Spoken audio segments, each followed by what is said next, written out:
The following is a presentation of Tuning into Sci-Fi TV, the viewer's guide to genre television.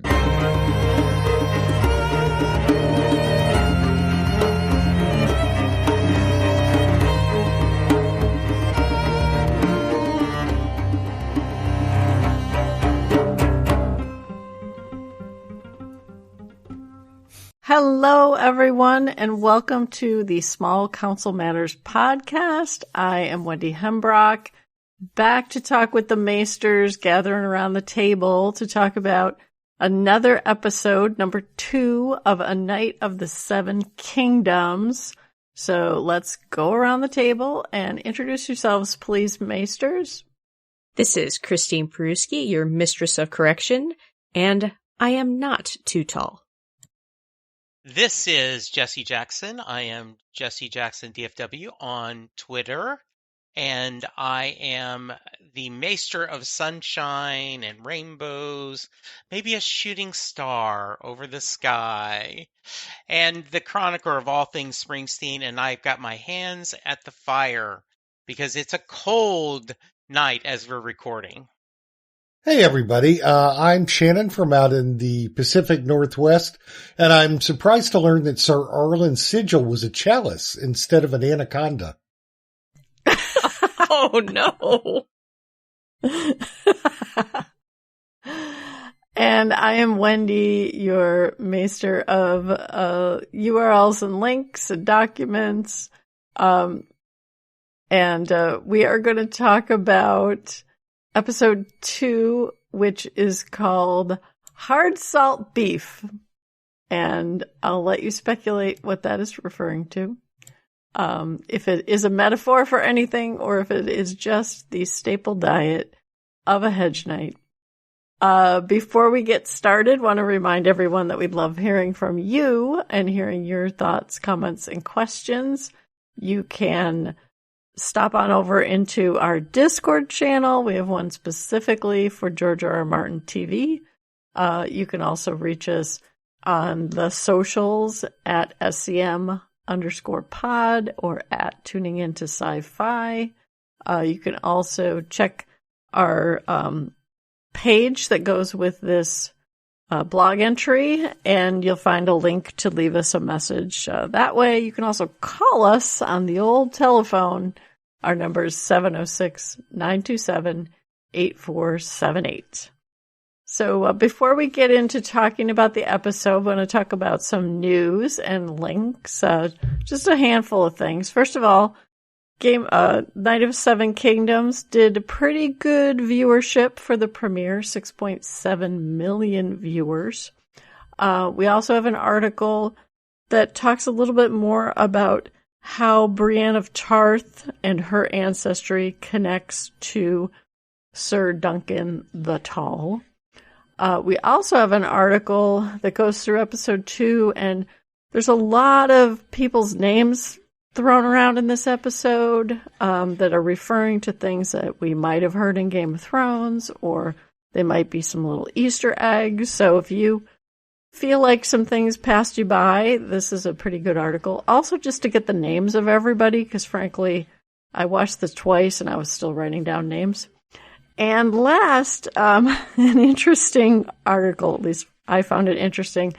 The actress who plays, I think her name is Tansel, the puppeteer woman and love interest of Dunk, who's played by the actor named Tamsin Crawford, talks about her height.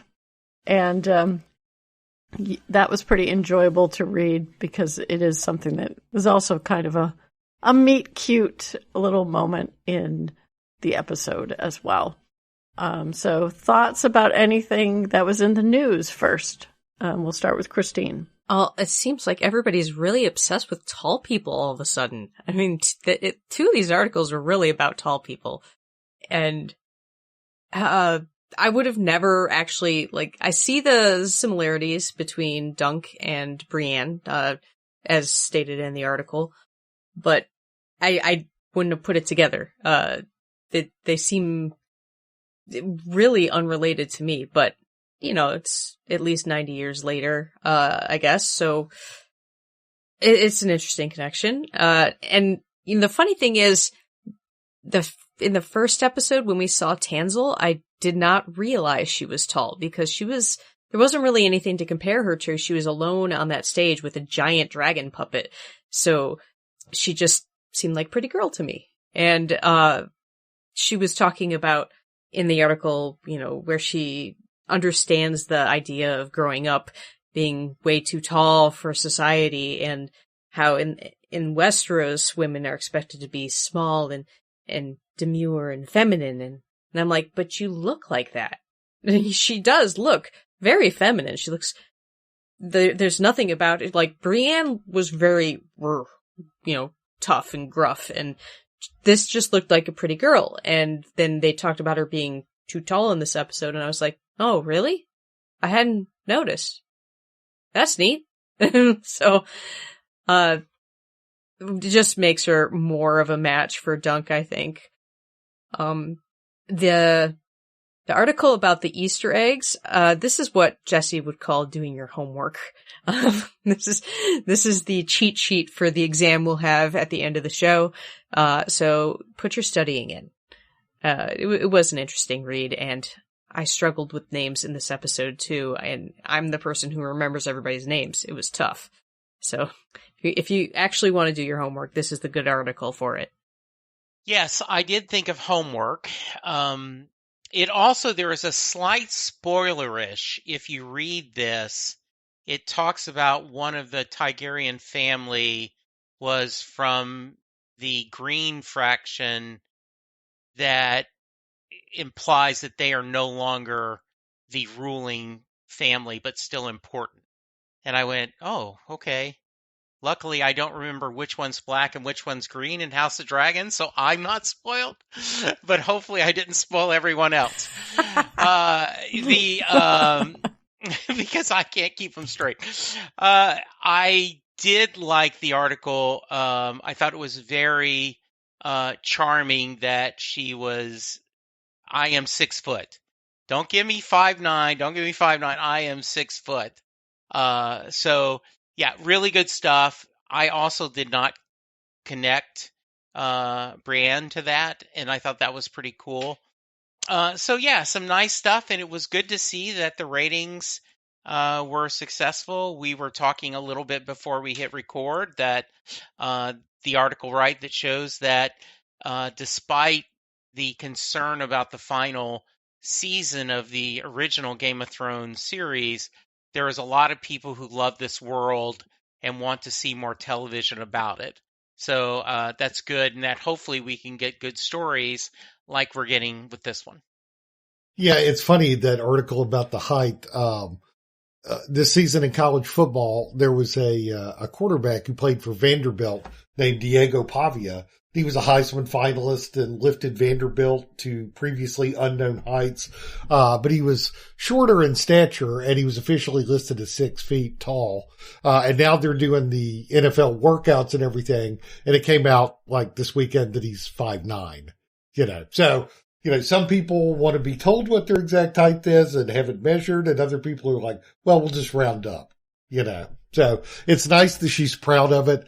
And I guess like you, in the first episode, it didn't strike me that she was particularly tall because of the staging and the long flowing dress and everything. And then in the second show, in the second episode, it looked like she was on stilts or on a riser and had a super long dress, to recite that poem. But then you see her and you see her and Dunk kind of looking at each other, and then the camera has to pan down to find poor little Egg. So that was kind of funny to do that. And I'm happy about the ratings, and it's a rating success. Every critical appraisal I've seen of the show has been quite positive. The fans seem to be reacting positively. And historically, especially in the first season, the ratings tend to rise after people start talking about it and it gets good word of mouth. So hopefully that continues. They're already working on season 2. So we don't have to worry about it being renewed for the next season. So I think that's all good news on the front of a show that we all quite enjoy. Yeah, I was curious what the ratings were going to be like.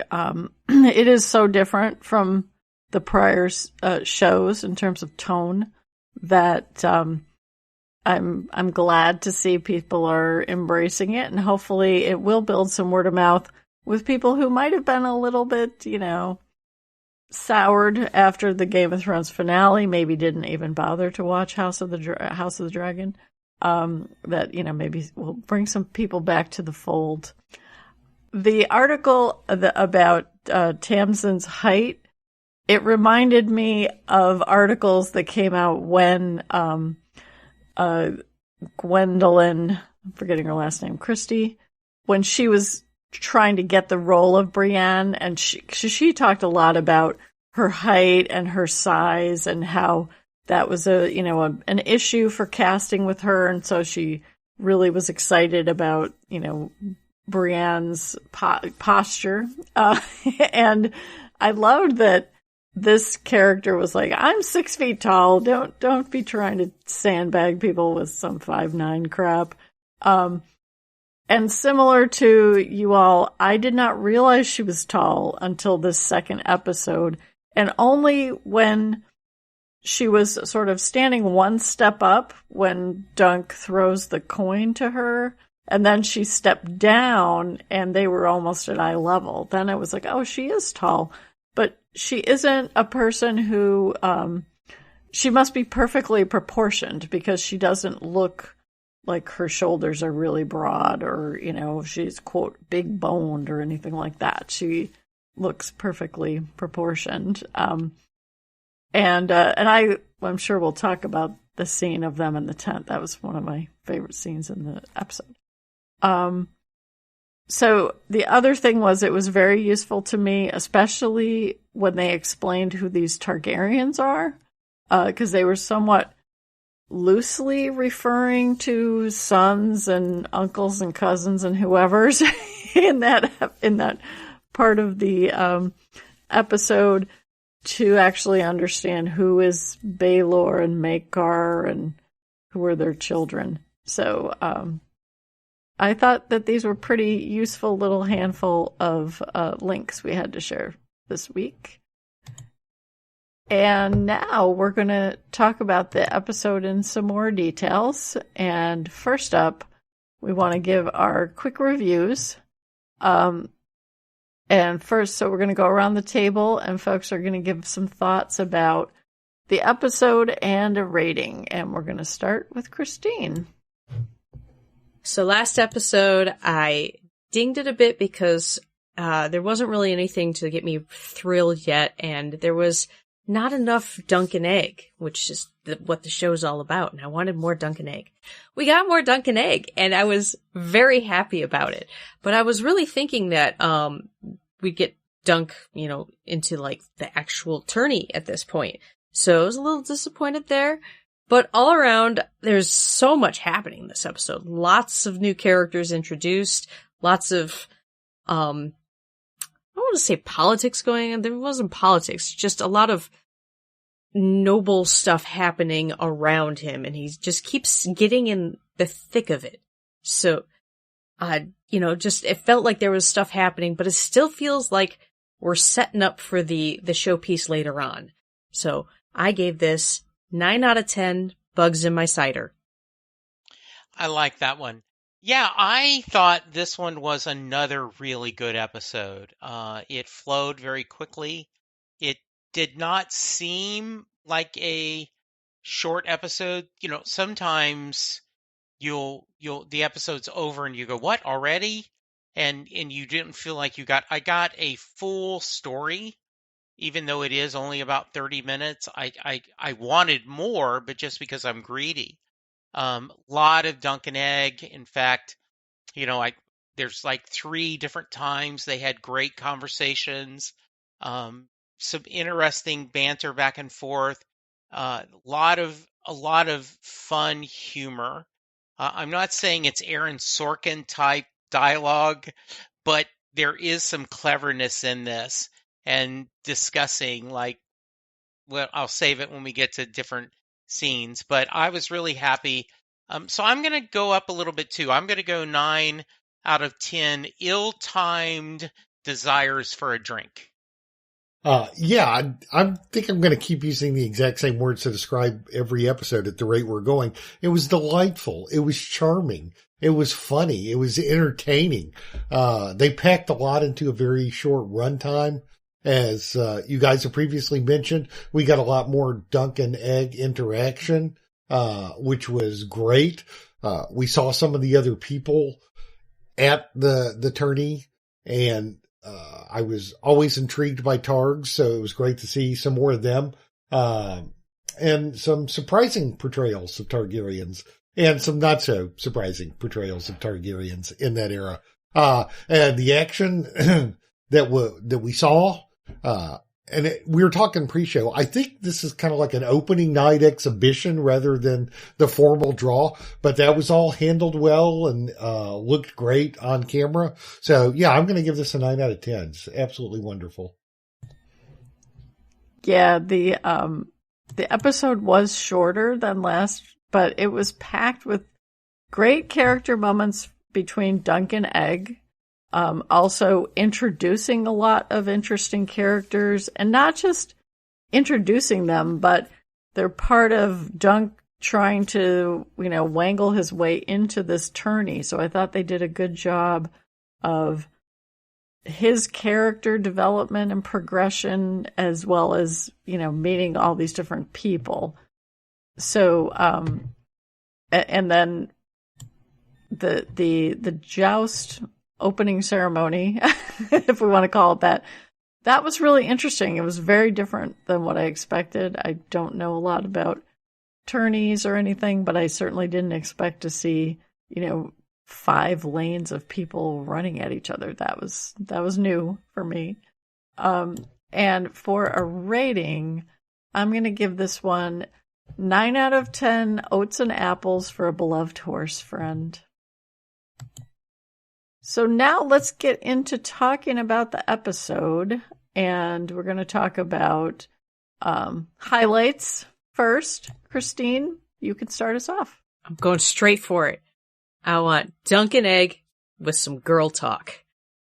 So I want to talk about them meeting Tanzil in the tent and their little post-game afterwards to discuss how that went. Like I said, this is what I asked for. I wanted more of these two interacting, and there was a lot more in this episode, but this was like the highlight for me. Specifically, Egg. He plays wingman well, and his reactions are absolutely priceless. I actually, first time watching it through, had to rewind because my boyfriend wasn't looking at the screen, and I'm like, you gotta see what Egg is doing. It's hilarious. He's so embarrassed for Dunk while he's talking to Tanzil, and then later when he's talking about how everybody calls him scrawny, and Dunk's like, well, people used to call me stupid, and he's like, and and then he starts waving his hands like, I thought we're doing a thing here. And it's so perfect. He's so expressive without using any words. And there were so many micro gestures from him during the scene with Tanzil, while he wasn't trying to interrupt, but he was trying to encourage, and he was looking back and forth at both of them. He's so engaged. I love it.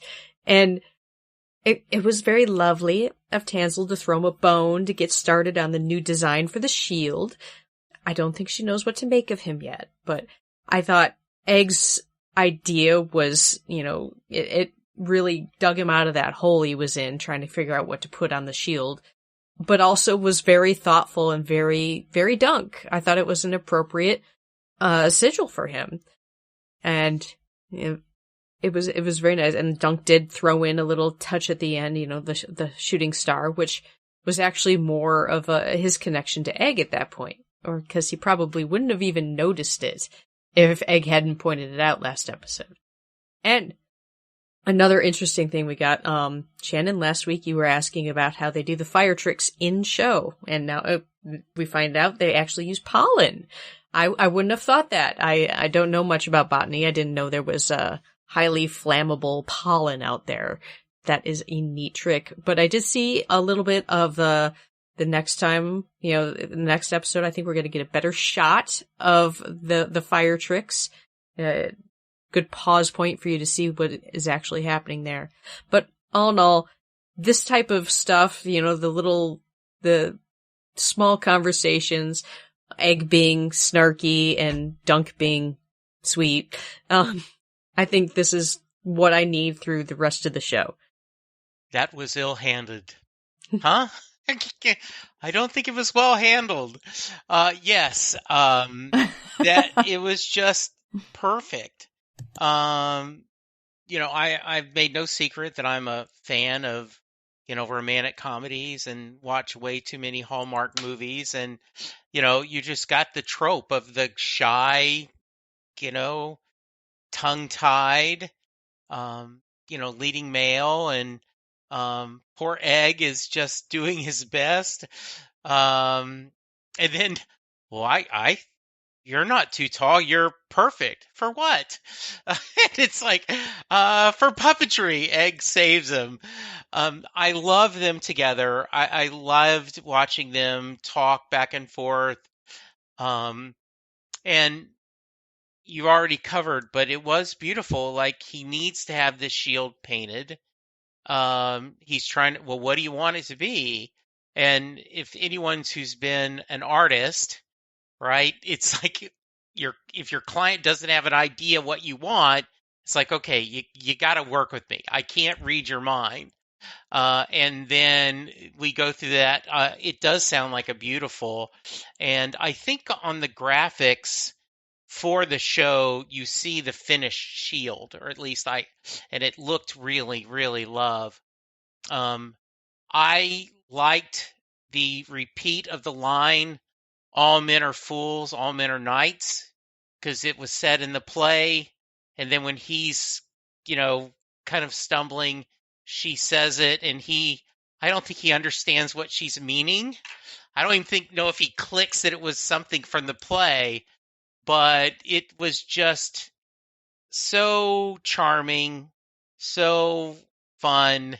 And then everyone always told me I was stupid, and just silence. And Egg's like, and like, why are you, then he's mad, and not really mad, but he's irritated at Egg. Like, he wants more. Like, I can't make you grow. So, like, just one of those, how is your, it's just a nonsense phrase, the way he said it, but I just loved it. Yeah, that was a totally lovely scene. You see what Dunk sees in Tansel. She's a lovely woman. She's tall for him. She's also quite good at the puppeteering and the reciting the poetry, and is a good entertainer for the people attending the tourney. And what you guys mentioned too about the Dunk's just kind of stuttering and stammering and not knowing what to say. The whole waiting on and thing was hilarious. I love the Christine, you mentioned his expressions, and I think he's a very expressive young actor, but it's also, exacerbated and highlighted by the fact that he's bald. So all you see are those eyes just, go wide, or his mouth open up. And then you also saw some of that when he was like cheering lustily during the jousting, like he was a wrestling fan or something. We got a lot more range of emotion out of Egg this time, and that was delightful. So, it was just a lovely little scene, and I'm rooting for these two crazy kids.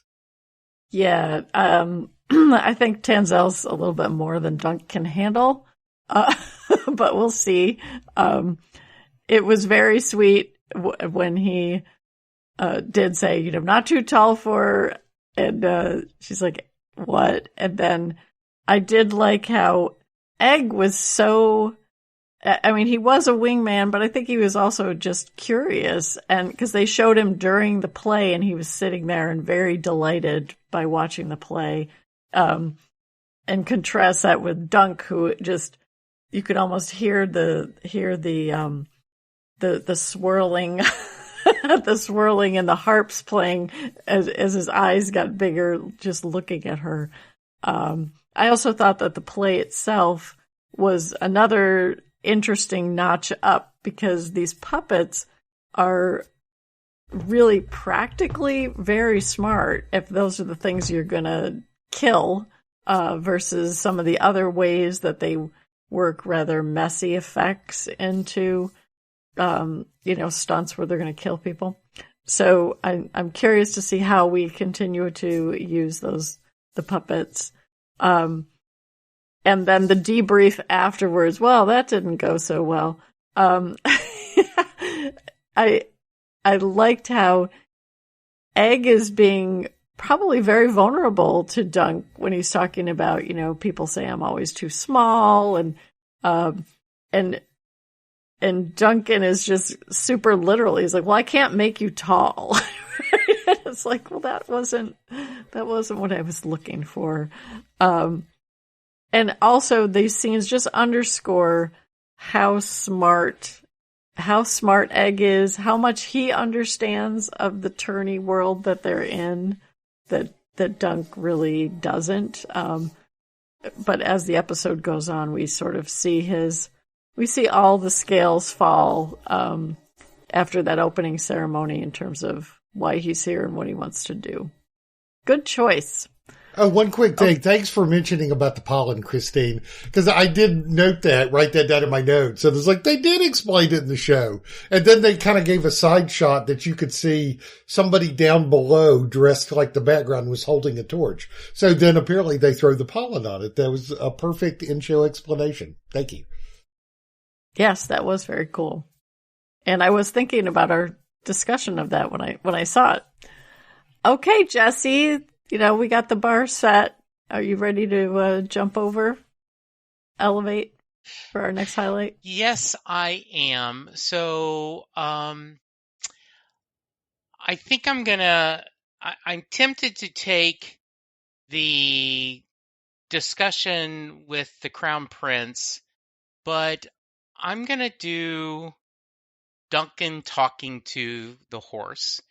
Duncan is a horse whisperer. We see that when the horse is really upset at the very beginning, this one of the Targaryens, right? And he calms it and settles it, and he's talking to him. And then when he has to sell, and I didn't catch the name. Shannon, do you know it? The horse? Okay. It's the horse that his actual mentor rode, and so it appears to be the best of the three horses. And Duncan is crushed. He's he's whispering to it. He's like, when I win, I'm gonna buy you back. You're such a sweet horse.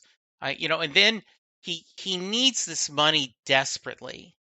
To rent armor. He can't even buy armor. He has to rent armor, which is another little scene that I don't know if we'll get to touch, but it was absolutely wonderful, Steely Pate and their banter back and forth. And despite him needing every coin, he takes part of it and gives it back to the guy to make sure the horse get oats and an apple. How can you not love this guy? I am pulling for him so strong. It is you could have just said, where'd you get the money? I sold a horse. But no, they take the time to show that and show how broken up he is. So I just love that little scene. I always love when a show takes the time to breathe, and we used the word lovely a lot last week, and this is just a lovely scene. So there you go. That's a great choice, Jesse. And in my notes, I just put selling the horse, and then I did the heart eyes emoji and the crying emoji as my shorthand. I was like, that's just so lovely and so sweet. And you see, I mean, there's a philosophy in screenwriting called Save the Cat, or Save the Dog, where you reveal character through, somebody saving an animal, and it instantly gets you on your side. The Dunk hasn't done much to get us off his side, but all those little gestures, like, when he gives Tansel a coin for the show, and then he gives her one more for yesterday's performance, or when he takes care of the Targaryen horse, and settles it down and is just stroking it and talking lovely. And we talked last week about what a great creative choice it was to have him talk to the horses, because, you can't be in his head and you don't want him doing a voiceover or narration. It's another good way to reveal character. And then that little scene between him and the horse when he had to sell it, it showed that he cared about it and wanted to be well taken care of. And I'm coming back to get you. Just so touching, and just, makes you root for Dunk even more. Just lovely. Yeah, so Jesse, this was going to be my choice. I give it a big thumbs up. I totally agree with the comments. To me, the treatment of the Targaryen horse that is so disgruntled that it hauls off and kicks the actual stable boy. And then you see Dunk able to very quickly connect with this horse. And when I actually saw that, I was like, I wonder if that's going to be important later. Like, this horse is going to remember him in the joust or something and not try to kill him. but so we'll put a pin in that one. But when he went to sell the horse, it was like, oh, this is it's bittersweet. And this being Game of Thrones, I don't know if he's going to come back and get that horse or not, because, lots of people think that they're going to come back. This is not a show that always has a happy ending. So, and I was a little worried actually when we were watching the opening ceremony joust. I was like, is his horse one of these horses in this joust? I was a little worried about that. And we'll see. Maybe the horse will end up being somebody's mount. But it was beautiful. It definitely underscored, the kind of person that Duncan is, and also in what a terrible state he's in. Because he made a comment, I thought, in the prior episode about, it really says something terrible about you if you can't take care of your horses, or you can't, if I can't hold on to these horses, because they were his legacy from his master as well. So great choice. I really like that one. Jesse picks the heart-wrenching scene. I'm the type of person who can't understand how people can just get rid of a pet. I don't get it. They're a part of the family.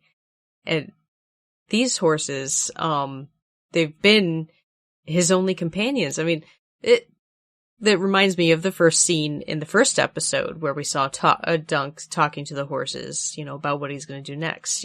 He's known these horses for a very long time, and it must be very difficult to sell one of them, especially the one that his knight rode. Like, we've seen several scenes of him riding that horse, and I'm guessing this is not the horse he would ride in a joust, or else he wouldn't be selling that one. Although it really seemed like the beast of the horses. So, I don't know. On the one hand, I'm thinking it's a Game of Thrones show and bad things happen. On the other hand, I'm thinking this show is different. We've seen that this show is different. They've made a point of this so far, especially right at the beginning of both episodes. We've gotten kind of shock valued into going, nope, this is going to be silly. So to have this felt like the most heart-wrenching scene they could possibly do in a show that's supposed to be so lighthearted. And honestly, I think if I'm doing a rewatch, I might skip that scene because I don't want to watch it. I don't want to watch him selling off his horse. It's just not right. Getting me all emotional here. So I did a quick Google search. It was Sweetfoot.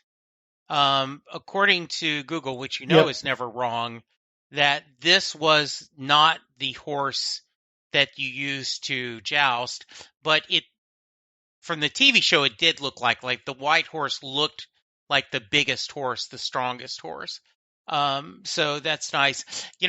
Wendy, I thought of musicians hawking their instruments, right? Their guitar or their horn, and that you really have to be in bad shape to do that. And that happens all the time in pawn shops. There's a whole mythos about it. So yeah, I mean, it is Game of Thrones. I do though. We wanted the dog to get an owner. We still don't know. We still don't know what happens with the dog. We don't know what happened to that dog. But that's still a good choice. Okay, Shannon, what do you got? Well, I'm going to take the one that Jesse didn't take, which is the discussion with the Targaryens. I loved that scene, as evidenced by our enthusiasm for House of the Dragon. I'm fascinated by the Targs, and we're introduced to them, and they live up to their reputation of being a-holes. When we first, get out of my way, and mistaken Dunk for the stable boy, or, get me an ale and everything. And then, Maekar is played by Sam Spruill, who usually plays assholes. He was like what was it called? Old Scratch or whatever in, one of the seasons of Fargo, when he was just a sin-eating killer that had lived forever. And he just has that look of I don't suffer fools gladly. And then, Baylor, I was totally surprised by his attitude. First of all, he doesn't have the shock of, whitish blonde hair, because his father, the king, married, a Tyrell, or is Dornish rather. And that's why he has the brown hair, which made him somewhat controversial among other Targaryens when they don't have the blonde hair. But he was come on in, and he just instantly disarmed us because you could tell he was someone of regal bearing and presence, but was also even-handed and compassionate. And he kind of empathized with Dunk's story, and then Maekar is who would remember somebody that they jousted 15 years ago, with a few more F-bombs thrown in there, basically. And then and he's then they get down to asking what the Baratheon's name was. And then it was 7 lances versus 4 lances. And, basically just looks over at the Master of Games and said he's in, unless you have any objections, which of course you're not going to object to the hand of the king. So, I thought that, and it told us a lot about what's going on. They're worried about 2 of the kids being missing. They feel they kind of have to be here in this, quote unquote backwater tourney. And that's because, as we talked about last week, they just put down a Blackfire rebellion. They don't have dragons anymore. So the Targaryens are doing their best to burnish their image. And so they're showing up in force at this, tournament. So we learned a lot of things about their, various characters. And I was pleasantly surprised at what a great character Baylor turned out to be. This was also going to be high up in my choices. The thing I liked about the hand, Baylor, he reminded me a little bit of Tywin. He was kind of like a cross between Tywin and, Stannis Baratheon, right? So he had sort of the encyclopedic memory of him. But if you remember when, Tywin was running Harrenhal and he would have those talks with Arya, he would come across, sort of even-handed and measured and, not as horrible as he really was. So I'm sort of speculating that, Baylor, he said, I have my list of enemies and every person I ever fought, which made me think a little bit of Ned, because Ned would never tourney with somebody that he thought he might have to fight with for real. So obviously very, very intelligent and guy as well. And also had some level of honor, similar to how Jaime Lannister did when it came to sort of the rules of engagement and knightly behavior, because Duncan mentions that, Sir Arlen lost to him and he could have taken all of his stuff, but he didn't. He didn't take his horse and his armor and stuff. So I liked that scene a lot for that conversation.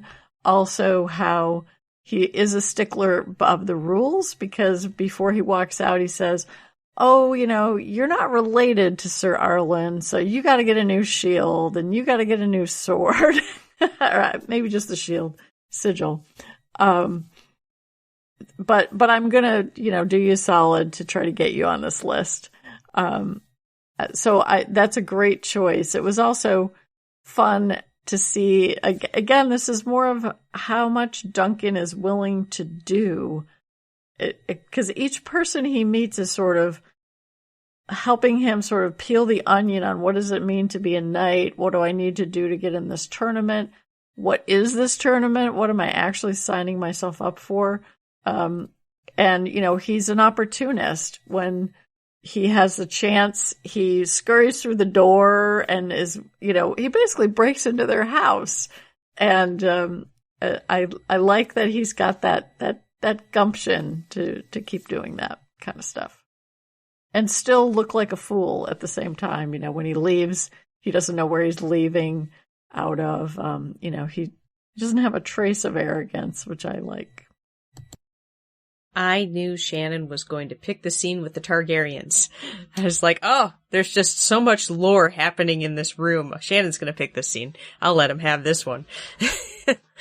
I was convinced last episode that Lionel Baratheon was going to vouch for Dunk and get him into the joust. And I would have never believed for a second that it was going to be a Targaryen, let alone the prince, the first in line to the throne, hand of the king. So many titles. And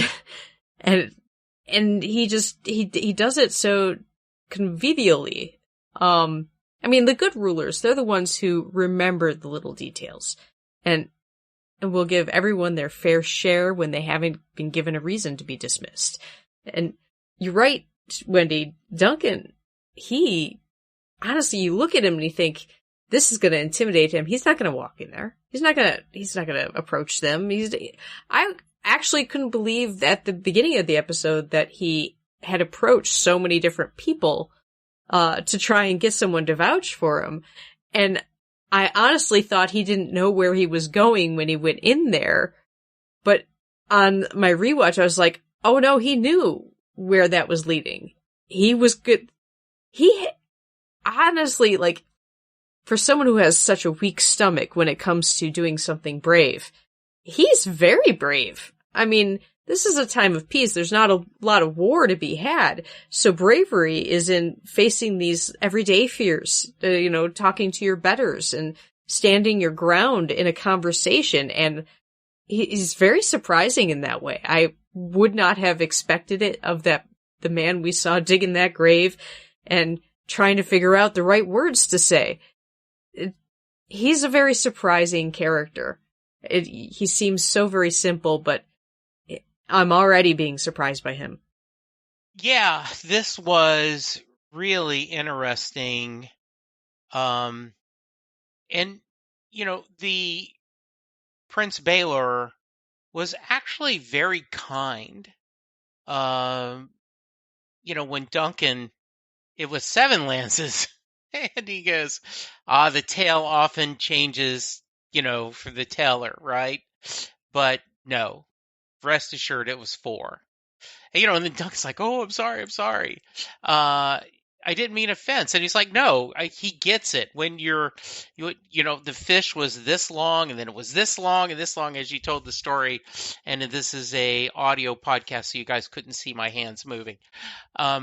It's just wonderful that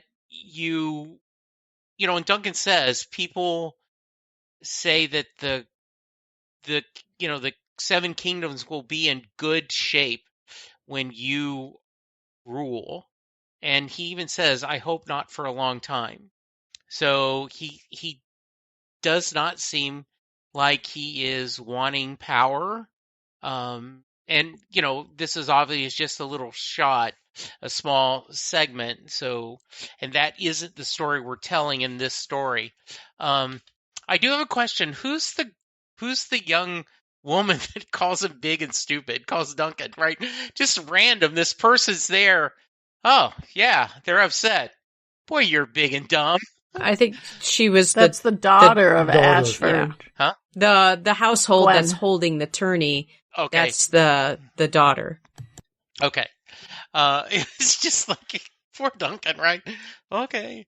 And then, I'm sure this was scripted, but it does not look scripted when he leaves. Like, okay, I've got what I want. They've now told me I've got to change my sigil.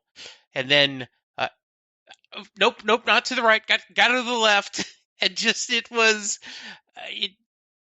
this show has a way of making scenes funny and entertaining without making it slapstick, except if you want to look at the poop jokes or the anaconda jokes, as we talked about. But overall, most of the dialogue is not that, this isn't Mel Brooks' Robin Hood or something, right? But there is a humor in it that's just really good. Yeah, I want to come back to the hand again, because when you were talking about, he's saying, I'm not going to become king too soon. That isn't because he doesn't want to become king. It's because he's an expert politician diplomat, right? That just rolled off because that's what you say. Whether he believes it or not, the thing that it was also really interesting about this whole scene is if we were watching certain people in Game of Thrones or House of the Dragon and you had the same dynamic, depending on who was the person that was the hand or the most powerful person in the room, it could have been really uncomfortable for us to watch because they would have been sort of, the cat toying with the mouse before they're going to crush it, or making fun of him. They weren't doing that in this scene. And that's one thing that is obviously a point of this show is, to the small folk and the nobility and how they interact with each other. And Duncan is sort of one of the lowest on the totem poles, and he continues to get put into these situations that could be awkward, they could be dangerous, and I just think they're doing a great job of showing that the different element of Westeros and how also maybe the Targaryens are, first of all, they're at this place, which, did we ever go to Ashford in Game of Thrones? Which I only know from reading backstory that they're on sort of a PR tour for the kingdom. Whereas if you think about Game of Thrones, nobody wanted to leave King's Landing or the Red Keep because they were afraid that, somebody might try to kill them. So good choice. I like this choice as well. So I'm going to take as my choice, I'm just going to call it the collection of flashbacks of Sir Arlen of Pennytree. In the beginning of the episode, when we have Dunk sort of knocking on every door, trying to find a noble to vouch for him based on remembering his master, he's talking about his master, but then we're seeing the reality of that he was, he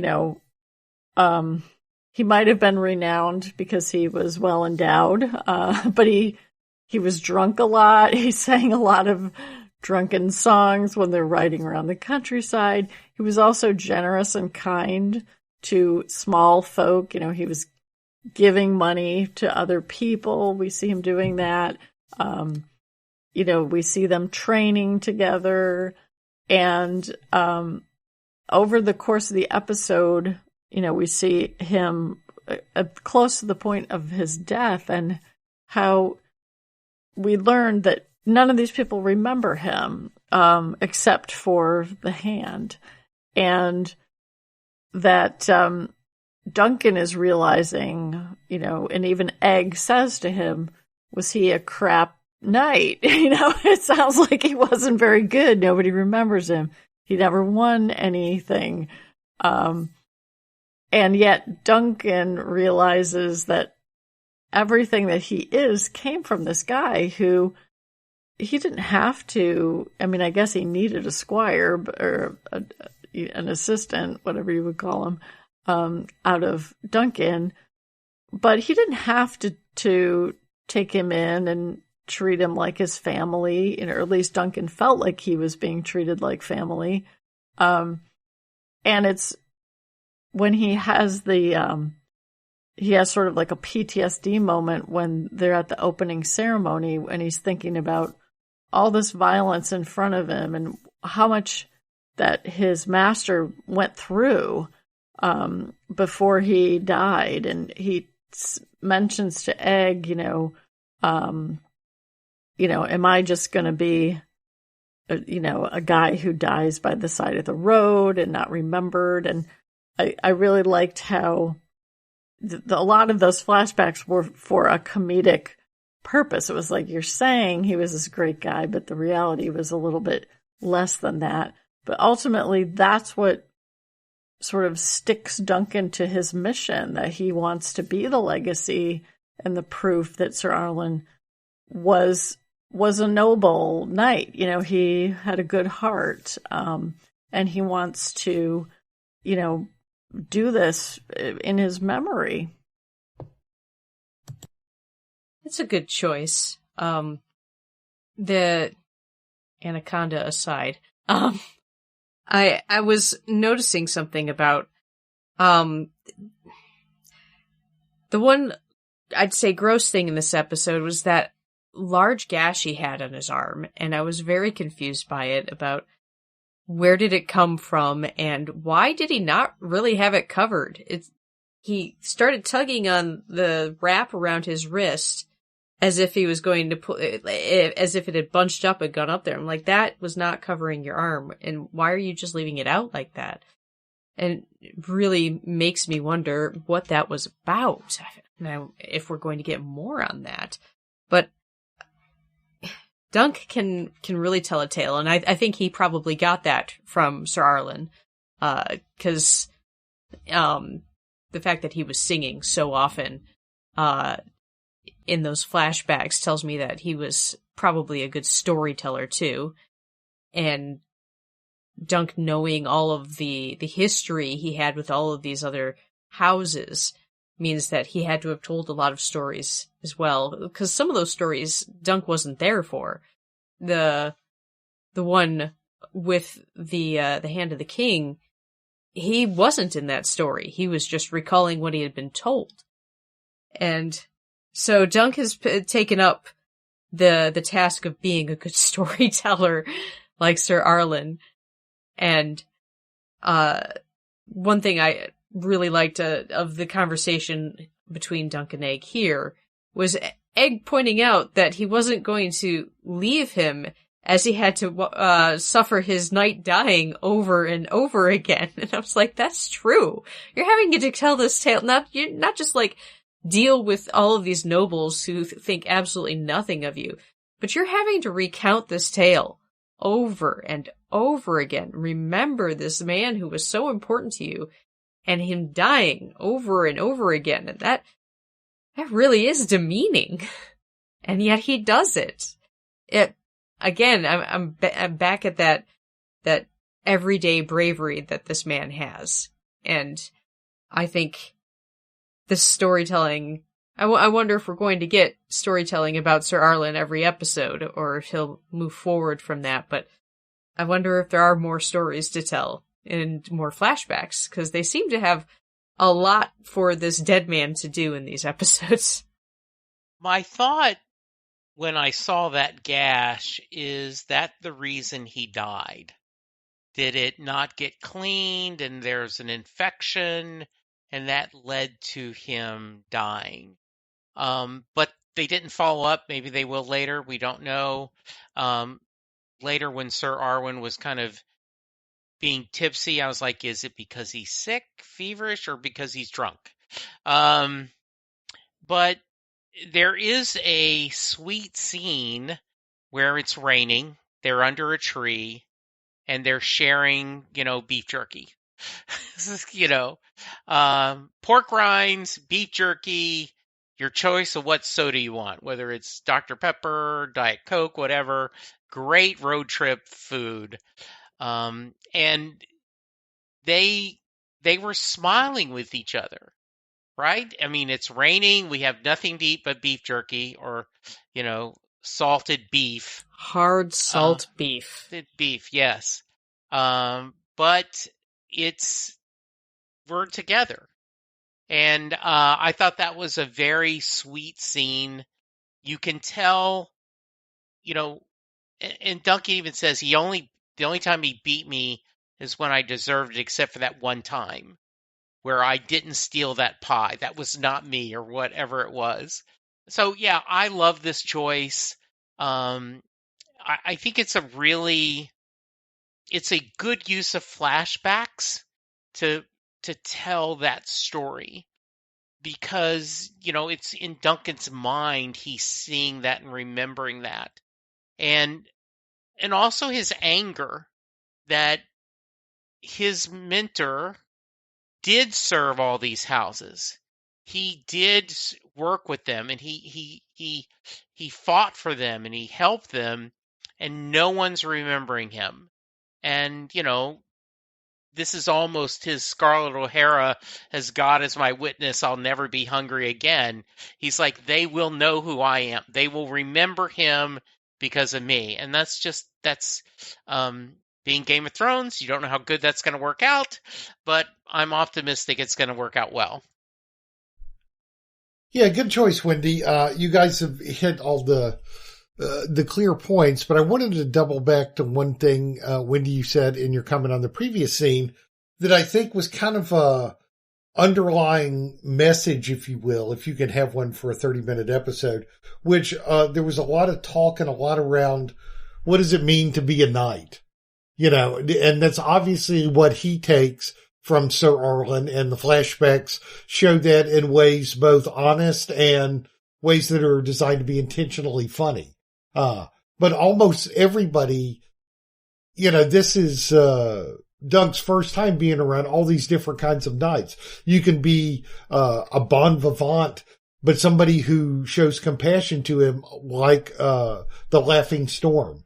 You can be a-holes like the first two Targaryens he kind of comes across, or you can be someone kind and even-handed like Baelor was. And all these other people, some of the knights say, I don't remember Sir Arlen at all. But every little thing is about, and Doug even wonders aloud, what does it mean to be a good knight? And he and Egg even kind of touch on their conversations. So I like the idea of using the flashbacks of his time with Sir Arlen to help illustrate that. And eventually Duncan's got to come to his own on his version of what it means to be a knight. And I like that the show, that's kind of like a central thesis point of what does it mean to be, a good knight. And Duncan aspires to be that, and he wants to be a competitive one by his vow at the end of the episode.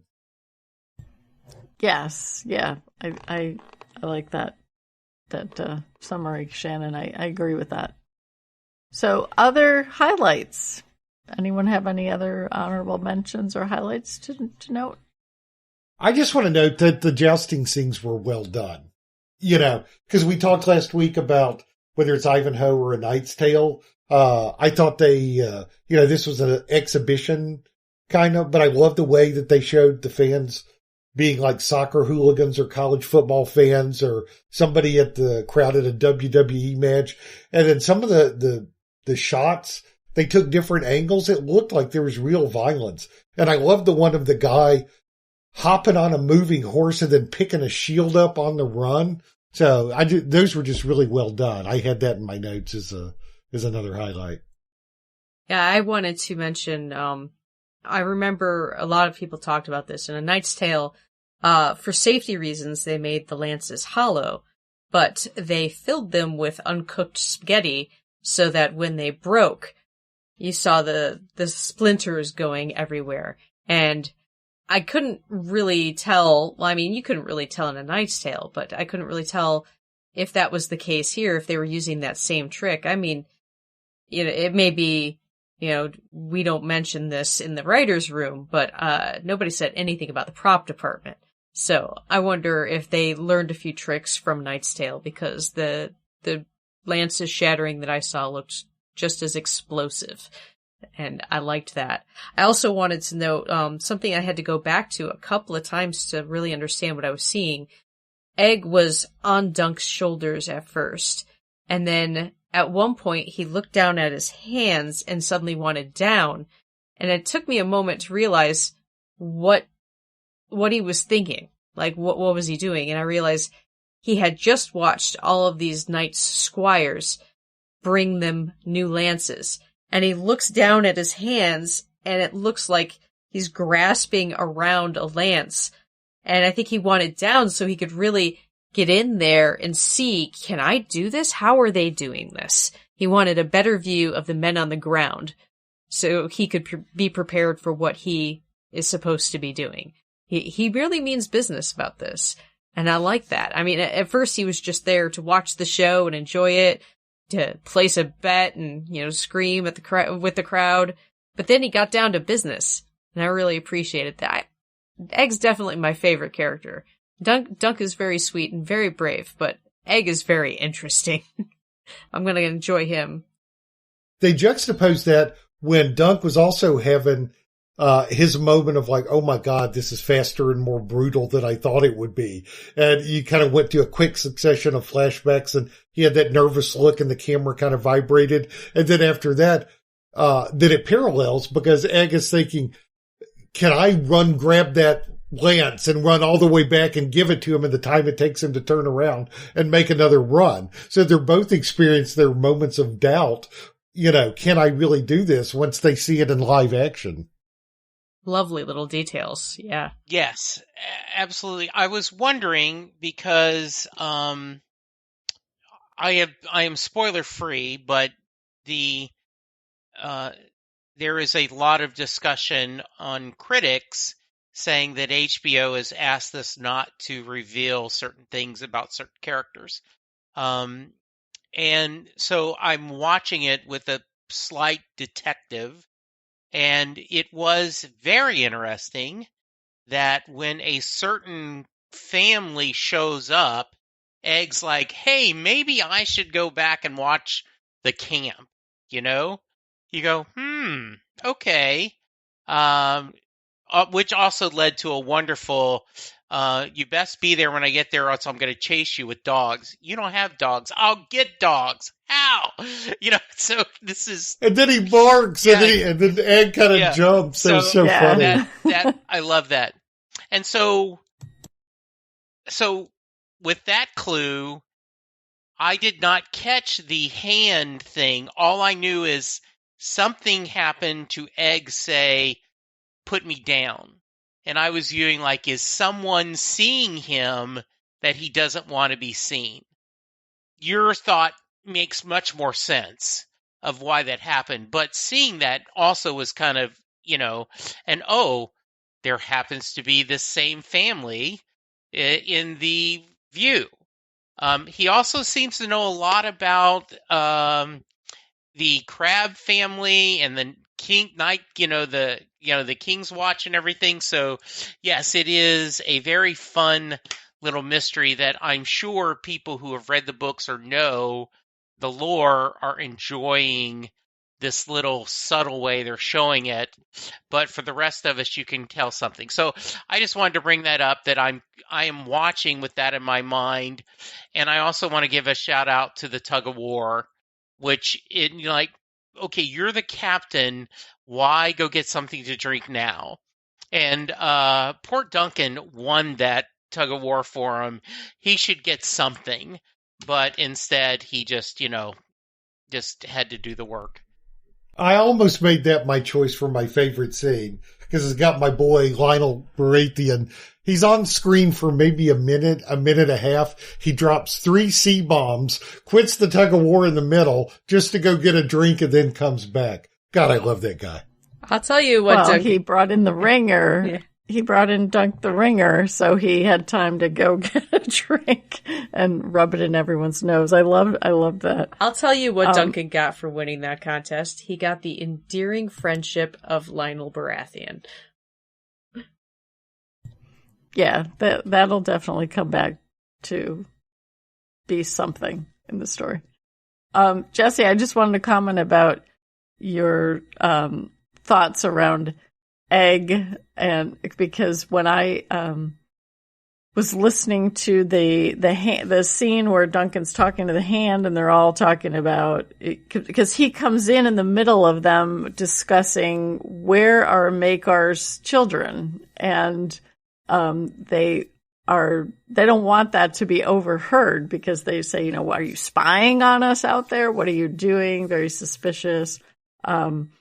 And Maekor is he's the grumpy brother that gets begrudgingly introduced as it's Baelor, with 9 titles. Oh, and his brother, when they first arrived. So I just wanted to mention that. I did want to give a shout out to the scene with the armorer, because that was another moment where, Duncan gets some modicum of respect. The armorer treats him like a legit customer up until, he finds out he doesn't have any money, but, he's like, you're pretty big, but maybe I have something in the cart for you. And I'm not one of those, pigs and stags on your helmet kind of guys. He treated, Duncan with, general respect. And then when Duncan talks about, after I win, I'll get all this stuff. And he's like, yeah, because everyone else is here to just cheer you on. It was another one of those moments which happened in this episode where he keeps getting some reality injected back in. And then during that joust, which Shannon pointed out was really violent, he's literally shocked by what he's seeing. So I thought those were really great choices. The thought I had during the joust was, are these CGI horses? Because I really hope that, or did they how did they do that? Because the horses were really getting tore up when they were falling down and stuff. That was kind of hard to watch. So any more highlights or any lowlights or other thoughts or topics? I did spot what I thought might have been an error. And it's funny you mentioned that, because about the armorer. When Dunk walks in, he still has a shield on his back. And when he turns to go, there's nothing on the shield. It's blank. And what I think happened there is they may have filmed these out of order. And they don't realize that in the continuity of the episode, he's already given his shield to Tansel to paint. So they just have a shield with nothing on it when he turns to leave from talking to the armor. So my guess is they probably CGI'd out the chalice thing, and they didn't put in the new shield because he doesn't have it yet. He still has to get it from Tansel. But I noticed that on my rewatch. Interesting. Yeah, very interesting. I'll have to go back and look at that. I didn't notice that. Anything else? I think we have talked about every inch of this episode. I think so too. I see what you did there. do we think we'll get to actually see Dunk fight next week? Or are we going to have a bunch of warm-up? I need to see him fight somebody. I noticed in the next time on that he talks to that one squire from the first episode, and the squire asks him if he's chosen his opponent yet. And I think he was actually picking out a Targaryen, which is bold. So they made it seem like he drew Aerion Targaryen, is what the preview made it seem like. Now, I don't know whether he picks them or they do a draw or whatever, or it's just a misleading trailer. Yeah, but, he might have drew that name. Like, picking is not a good word for that, because you don't know if it's voluntary, like if it's by choice or by random happenstance. But it's possible we may not get him fighting yet. We definitely have to get somebody jousting in the next episode, because we've had the opening ceremonies. It's time to joust.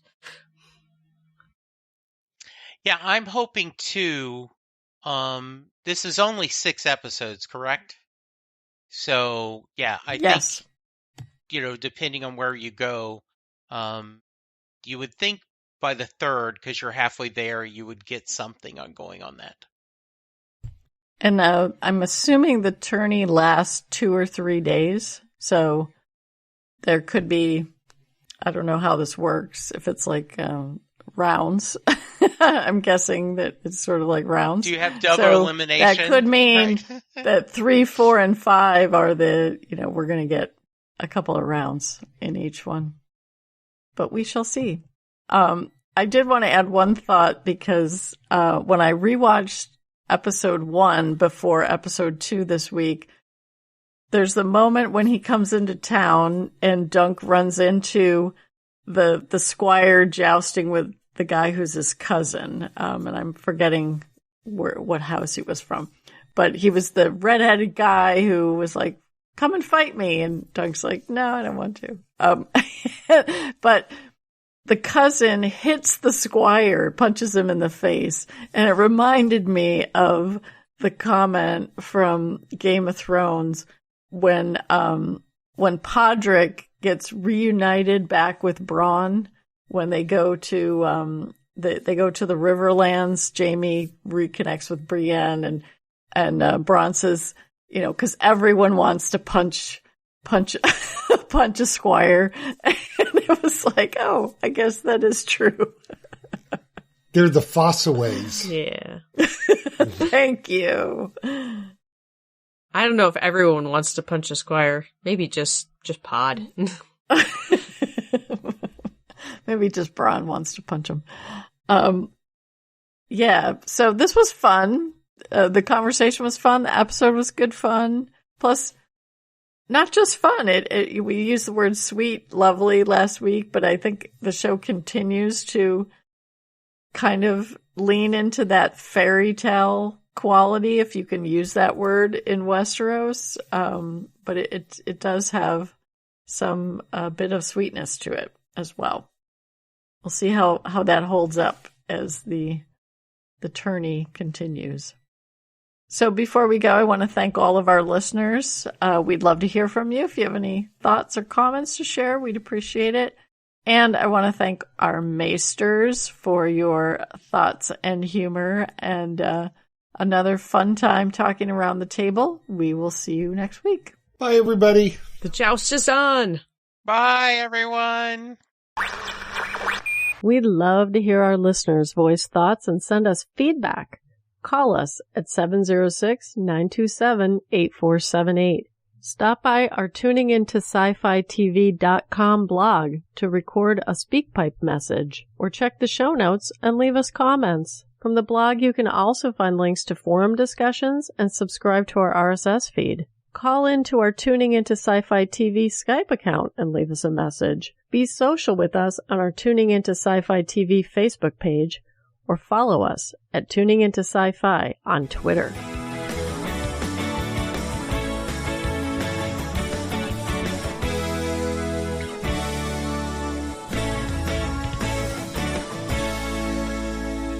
You've been listening to Small Council Matters from Tuning Into Sci-Fi TV, episode 122, recorded January 26, 2026.